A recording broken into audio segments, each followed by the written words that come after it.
Movie की start में हमें एक बच्चे को दिखाया जाता है जिसका नाम है हुआहू।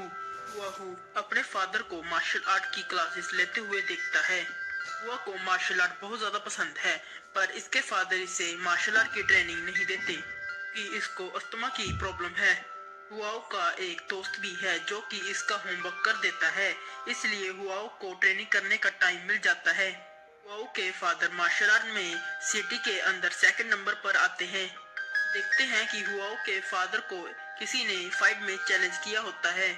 ये फाइटर भी मार्शल आर्ट में बहुत ज्यादा एक्सपीरियंस्ड होता है और फाइट को लेकर बहुत ज्यादा एक्साइटेड और कॉन्फिडेंट है, क्योंकि उसे पता है कि उसके फादर ही जीतेंगे। फाइट के स्टार्ट में हुआओ के फादर बहुत ज्यादा अच्छा खेल रहे थे, उसे पता था कि वही जीतेंगे। हम देखते हैं कि जब वो उस फाइटर को हराने वाले होते हैं तभी वो अपना हाथ रोक देते हैं। ना जाने वो क्या सोच रहे थे, इनके अटैक की वजह से वो ओपोनेंट मर भी सकता था। हम देखते हैं वो फाइटर हुआओ के फादर का सीधेपन का फायदा उठाकर उनके ऊपर अटैक करना शुरू कर देता है। बहुत ज्यादा बदतमीजी के साथ बिना रूल्स को फॉलो करते हुए हुआओ के फादर को फाइट में हरा देता है। इस इंसिडेंट की वजह से बहुत ज्यादा दुखी था। हम देखते हैं उसी आदमी का बेटा आकर हुआओ को चैलेंज करता है। वो बोलता है कि मेरे फादर ने तुम्हारे फादर को हराया है और मैं भी अब तुम्हें हरा दूंगा। देखते हैं हुआओ उनके चैलेंज को एक्सेप्ट कर लेता है और उन दोनों के अंदर फाइट होती है। देखते हैं उस फाइट में हुआओ हार जाता है और सोचता है कि मैं इस फाइट के अंदर अपनी फैमिली की इज्जत को बरकरार रखूंगा। देखते हैं कि वो फ्रेंड के साथ लाइब्रेरी जाता है और वहां से एक बुक को चुरा कर लाता है जिसमें फाइट के बारे में ट्रेनिंग लिखी हुई थी। हुआऊ दिन और रात ट्रेनिंग करना शुरू कर देता है। जब हुआऊ फिर से पूरा ट्रेंड हो जाता है तब वो उसी लड़के को दोबारा से चैलेंज करता है। यहाँ पर वो पूरी तरह कॉन्फिडेंट था और वो खुद को प्रूफ भी करता है। उस लड़के से लड़ता है और उसे हरा भी देता है। हमें इसी मूवी में अब 7 साल बाद का सीन दिखाया जाता है। देखते हैं हुआऊ बड़ा हो चुका होता है और उसके फादर की डेथ हो चुकी होती है। साथ ही इसकी वाइफ की भी डेथ हो चुकी होती है और अब इसकी एक बेटी भी होती है। उन्होंने अपनी बेटी को बहुत ज्यादा लाड़ प्यार से रखा होता है, क्योंकि ये इसकी जिंदगी का फक्र है। देखते हैं हुआऊ बहुत ज्यादा अच्छा फाइटर बन चुका होता है और उसे कोई भी हरा नहीं सकता है। देखते हैं जितने भी ओपोनेंट फाइटर्स थे वो इसके साथ लड़ते हुए हार गए थे। देखते हैं बहुत सारे लोग होते हैं जो कि इसके फैन और फॉलोवर बन चुके होते हैं। देखते हैं इसके अंदर नखरा और गुरूर आ चुका होता है। देखते हैं वो अपने फादर के प्रिंसिपल्स को भूल चुका होता है और वो बहुत सारा पार्टीज करता है। उसके बाद तो वो बार्स में इतना ज्यादा पीता है कि उसकी बेटी उसके आने का घर पर इंतजार कर रही होती है। देखते हैं वो अपनी फैमिली को ज्यादा टाइम नहीं दे पाता होता है और उस पर बहुत सारा कर्जा भी चढ़ गया होता है। अब इसको दुनिया की कोई भी परवाह नहीं है। देखते हैं एक दिन वो शाम को अपने दोस्त के रेस्टोरेंट में होता है। देखते हैं उसका दोस्त बहुत ज्यादा अमीर आदमी बन चुका होता है और उसका एक खुद का रेस्टोरेंट भी होता है। देखते हैं हुआ वहां पर भी बहुत ज्यादा पीता है और अपने फॉलोवर्स को भी खाना और पीने के लिए देता है। देखते हैं वहां पर कोई आकर हुआओ के बेस्ट फ्रेंड को बोलता है इस पर बहुत ज्यादा कर्जा है। बोलता है इसने आपका भी बहुत सारा कर्जा देना है। देखते हैं हुआओ का दोस्त उसे समझाता है कि जो तुम्हारे फैंस और फॉलोवर्स हैं वो तुम्हारे पीछे इसलिए हैं क्योंकि तुम उन्हें बहुत सारा खाना और पीने के लिए देते हो। तुम्हें चाहिए कि तुम अपनी हैबिट्स को बदलो। देखते हैं हुआओ को उसकी बातों का कोई भी असर नहीं होता है। देखते हैं अगले दिन हुआओ अपने एक बहुत बड़ी दुश्मन से मिलता है जिसका नाम होता है किम। बहुत ज्यादा अच्छा फाइटर होता है और हम देखते हैं वो दोनों एक दूसरे से बातें कर रहे होते हैं। वो तभी गुस्सा हो जाते हैं और हम देखते हैं हुआओ तभी किम के डिसाइपल्स पर सारा गुस्सा उतार देता है। देखते हैं हुआओ के फॉलोवर्स एक आदमी को स्ट्रेचर पर उठा कर लेकर आते हैं। उसको बताते हैं कि किम ने इसको मारा है। इस बात पर हुआओ को बहुत ज्यादा गुस्सा आ जाता है और वो उसी रेस्टोरेंट में पहुंचते हैं जहां पर किम अपनी फैमिली के साथ अपना बर्थडे सेलिब्रेट कर रहा था। हुआओ साथ वाले टेबल पर आकर ड्रिंक पीना स्टार्ट कर देता है। किम वहां पर आकर बोलता है अभी मुझे तुझसे लड़ना नहीं है, मेरा मूड खराब मत करो। हुआओ का दोस्त भी उसको समझाता है अभी टाइम नहीं है लड़ने झगड़ने का। देखते हैं हुआओ अपने दोस्त पर ही गुस्सा करता है और बोलता है आज से तुम्हारी मेरी दोस्ती खत्म। देखते हैं वो बहुत ज्यादा गुस्सा हो चुका होता है और वो किम को फाइट के लिए चैलेंज करता है। देखते हैं सभी लोग बहुत ज्यादा डर चुके होते हैं और अपनी सेफ्टी के लिए रेस्टोरेंट से बाहर चले गए थे। तभी वहां पर किम और हुआओ रह गए थे और उन दोनों में हमें बहुत ज्यादा इंटेंस और अच्छी फाइट देखने के लिए मिलती है। देखते हैं वो दोनों एक दूसरे की जान के दुश्मन बन चुके होते हैं। देखते हैं हुआओ वहां पर बहुत ज्यादा गुस्से में होता है और वो अपनी तलवार को उसकी चेस्ट के अंदर गाड़ देता है। देखते हैं किम वहीं पर मर जाता है।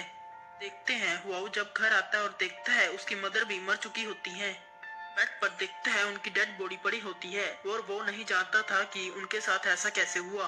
उसे याद आता है कि किम के आदमियों ने जरूर उसके घर वालों को मारा होगा।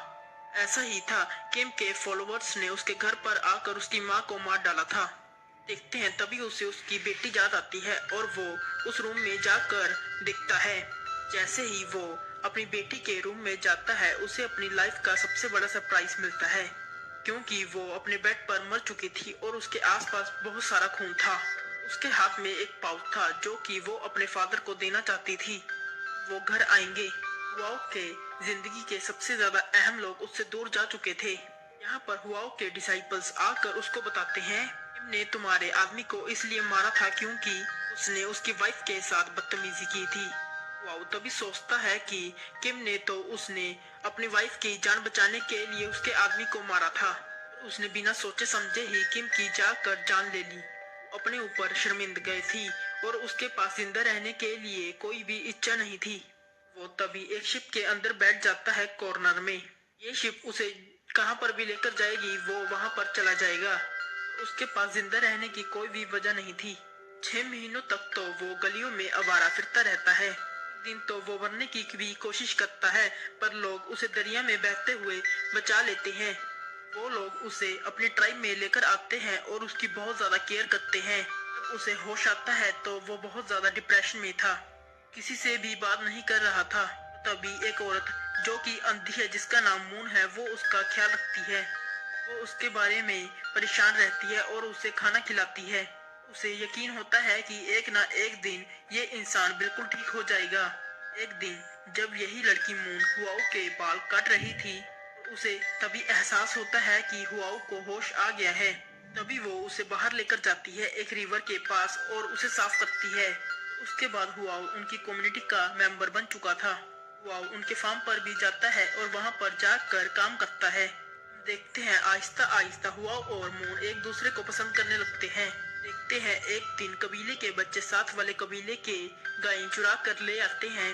देखते हैं बच्चों की दादी और मून उस कबीले के हेड से जाकर माफी मांगते हैं।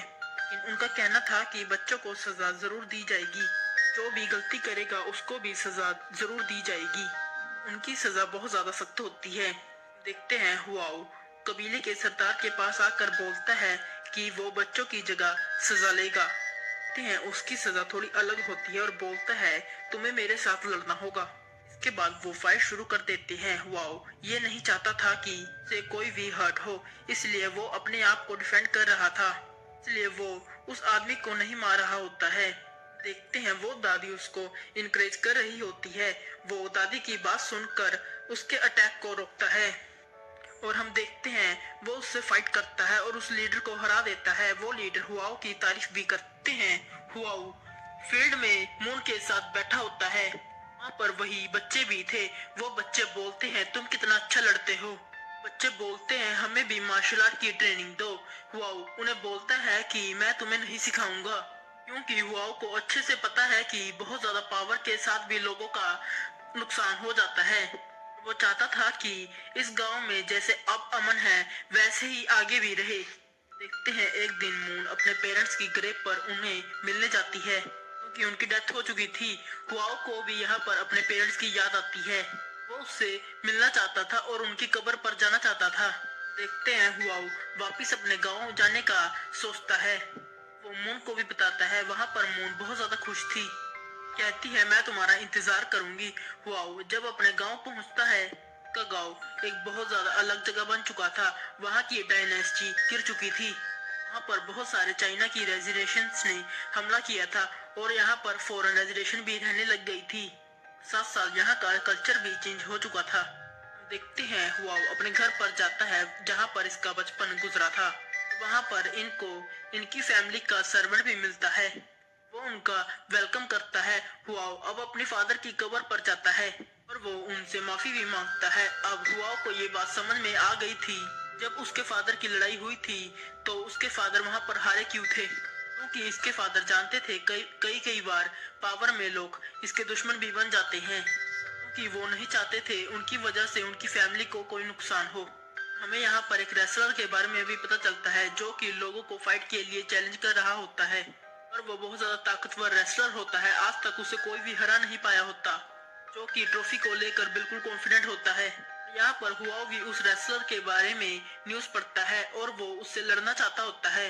हुआओ अपने दोस्त के पास भी जाता है और उससे माफी मांगता है कि कुछ साल पहले उसने बहुत ज्यादा गलत भी किया था, और साथ ही में ये किम की फैमिली में भी जाता है और वहाँ पर भी उससे माफी मांगता है। हुआओ अपने फ्रेंड को बोलता है, मैं पहले जैसा नहीं रहा, मैंने अपनी गलतियों से बहुत कुछ सीखा है।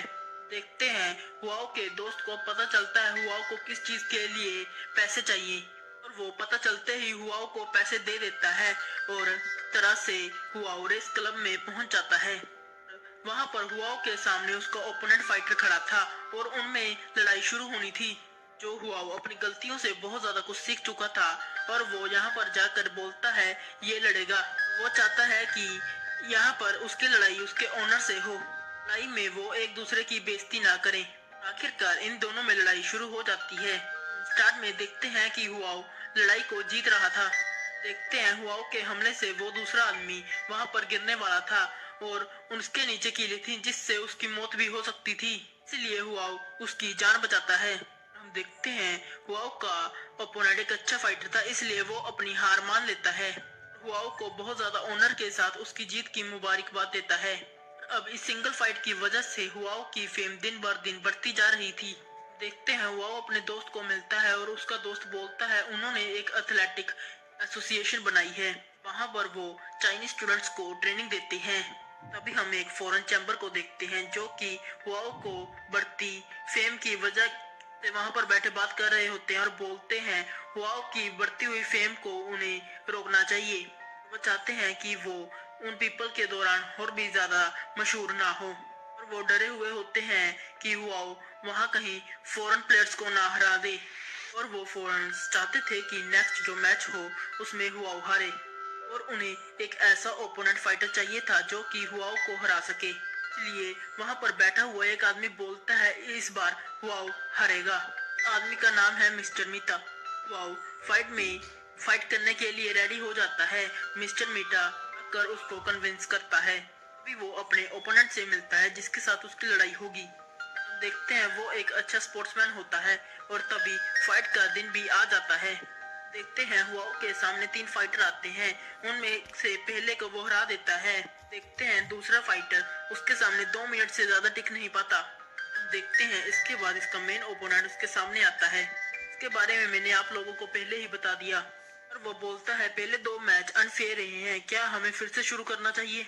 हुआओ से बोलता है कोई बात नहीं, हम ऐसे भी लड़ सकते हैं। देखते हैं उन दोनों के दरमियान फाइट शुरू हो जाती है और वो दोनों अपनी अपनी पसंद के वेपन्स को चूज करते हैं। देखते हैं फाइट शुरू हो जाती है, उन दोनों के अंदर काफी ज्यादा एक्सट्रीम बैटल चल रही होती है। देखते हैं एक्सीडेंटली वो दोनों अपने अपने वेपन्स को चेंज कर लेते हैं। देखते हैं अब ओपोनेंट अपने एक्सचेंज किए हुए वेपन के साथ लड़ नहीं पा रहा होता। तभी वो बोलता है आप मुझसे अपना वेपन वापस ले सकते हैं। देखते हैं उसके बाद वो दोनों वापस से फाइट करते हैं और फर्स्ट राउंड विड्रॉ होता है। फर्स्ट राउंड के बाद वो दोनों रेस्ट करते हैं और हम देखते हैं हुआओ अब चाय पीता है, मगर मिस्टर मीता ने इसके चाय के अंदर जहर मिला दिया होता है। तभी मैच शुरू होता है और हम देखते हैं वो दोनों फाइट करते हैं। तभी हुआओ को खून की उल्टी आती है, और तभी ओपोनेंट फाइटर मीता को बोलता है हमें मैच को कुछ देर के लिए रोक देना चाहिए कि फाइटर की लाइफ खतरे में है। देखते हैं मिस्टर मीता उसकी कोई भी बात नहीं सुनता और हुआओ भी लड़ना चाहता होता है। हुआओ अच्छे से जानता था कि अब उसकी मौत नजदीक है। वो बोलता है वो मरने से पहले भी लड़ेगा, और वो मरने से पहले भी अपने ओपोनेंट के साथ लड़ रहा होता है। हम देखते हैं वो अपने ओपोनेंट की चेस्ट पर वार करता है और तभी वो अपने पंच को रोक देता है, कि इसने अपनी गलतियों से सीख लिया होता है। ओपोनेंट जो कि सब कुछ समझ गया था क्यों क्यों इसने अपना वार को रोका है, वो अच्छे से जानता था कि हुआओ उसको मारता तो वो जीत जाता, इसलिए ये ओपोनेंट हुआओ को विनर का करार दे देता है। एंड में हुआओ को देखते हैं जो कि अपने फ्रेंड के बाहों में मर जाता है। एंड में हम ओपोनेंट को देखते हैं जो कि मिस्टर मीता से कह रहा होता है, आपने अच्छा नहीं किया, आपने सिर्फ जीतने के लिए एक इंसान की जान ले ली। वो मिस्टर मीता को बोलता है, आप हमारे मुल्क के नाम पर एक धब्बा हैं। मूवी के लास्ट सीन में हम हुआओ की स्पिरिट को देखते हैं जो कि मून के घर जाते हैं। मून उसे देखकर खुश होती है और उसकी तरफ भागते हुए जाती है। मून उसको महसूस कर पाती है, इसके बावजूद जो वो अंधी है। और इसी के साथ हमारी मूवी एंड हो जाती है।